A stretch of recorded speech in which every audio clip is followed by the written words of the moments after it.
Il y a 1,5 million d'années, quelque part en Afrique, un de vos ancêtres est assis par terre. Il a froid, il a faim, et il vient de se cogner l'orteil sur un caillou. C'est à peu près le sommet de l'évolution à cette époque. Cet individu ne sait pas allumer un feu. Il ne sait pas qu'on peut allumer un feu. Il ne sait même pas ce que veut dire savoir quelque chose. Et pourtant, cet abruti magnifique va complètement par accident déclencher la plus grande révolution de toute l'histoire de la vie sur Terre. Voici comment l'être humain a découvert le feu. D'abord, il faut comprendre une chose. Le feu existait déjà. La foudre tombait. Les forêts brûlaient. Les volcans crachaient des trucs brûlants depuis des milliards d'années. Le feu n'attendait pas qu'on le découvre. Il était là, énorme, évident. Le problème, tout le monde en avait une trouille bleue. Et franchement, c'est logique. Vous êtes un petit primate, sans poils résistants. Et il y a une chose orange qui danse, qui rugit, et qui transforme vos copains en barbecue si vous la touchez. La réaction normale, intelligente, raisonnable, c'est on court. Et pendant des centaines de milliers d'années, c'est exactement ce que tout le monde a fait.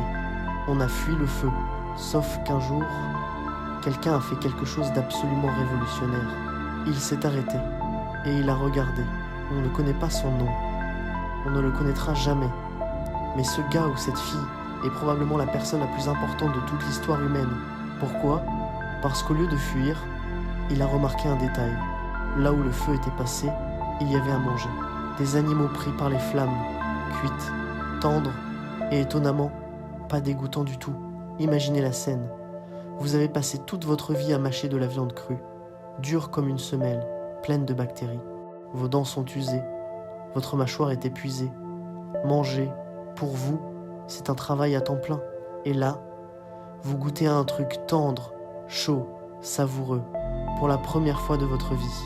À ce moment précis, sans le savoir, ce primate vient de découvrir la cuisine. Et la cuisine, ce n'est pas un détail. C'est ce qui va, littéralement, faire grossir notre cerveau. Petite parenthèse scientifique. Mais restez avec moi, c'est important. La viande crue, c'est dur à digérer. Votre corps brûle énormément d'énergie juste pour la transformer. Mais la viande cuite, le feu fait la moitié du travail à l'avance. Il digère la nourriture pour vous. Résultat, votre corps récupère beaucoup plus d'énergie, beaucoup plus vite. Et toute cette énergie devinez où elle va ? Dans le cerveau. Cet organe gourmand qui dévore presque un quart de votre énergie rien que pour fonctionner. En clair, on a commencé à cuire notre nourriture. Et notre cerveau a commencé à gonfler, génération après génération. Le feu ne nous a pas juste réchauffés, il nous a rendus intelligents. Bon, nous on saute une étape, parce qu'il y a une énorme différence entre trouver du feu et faire du feu. Au début, l'humain est un voleur de feu, un parasite, soyons honnêtes. Quand la foudre allumait un incendie, on accourait pour récupérer une braise. Et après, il fallait garder cette flamme vivante, à tout prix. Imaginez la pression. Ce petit feu, c'est votre chaleur, votre cuisine, votre protection contre les prédateurs la nuit. Si la pluie l'éteint, c'est fini. Vous devez attendre le prochain orage. Ça peut prendre des mois. Il y avait probablement une personne dans le groupe dont le seul job était « ne laisse pas le feu mourir ». Et honnêtement, c'était sûrement le pire job du monde. Imaginez vous endormir une seule fois. Pendant peu, être 1 million d'années, l'humanité a vécu comme ça, dépendante d'un feu qu'elle savait garder, mais pas créer. Et puis, encore une fois, quelqu'un a remarqué quelque chose. Être en taillant des pierres pour faire des outils, 2 cailloux qui s'entrechoquent et une étincelle, une minuscule étincelle, que tout le monde avait sûrement vue 1000 fois sans jamais y prêter attention.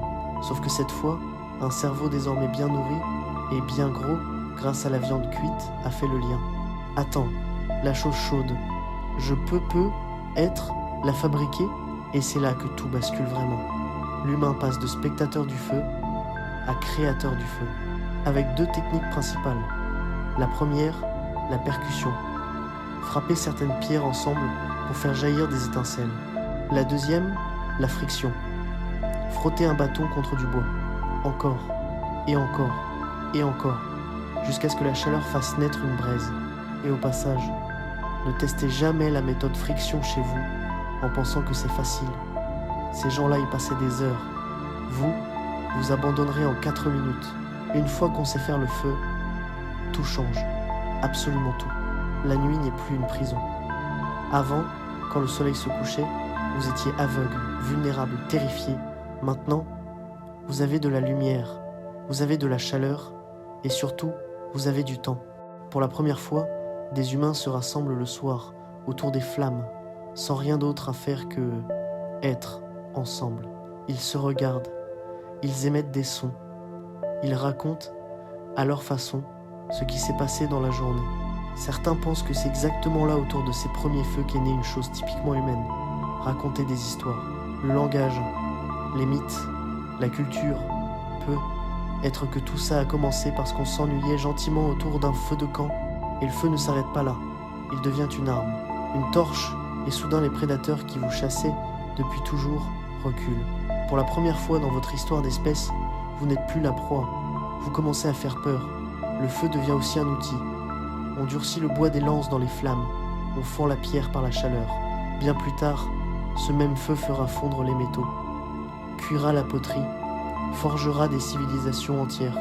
Chaque moteur, chaque centrale, chaque fusée, tout descend en ligne directe de cette première étincelle.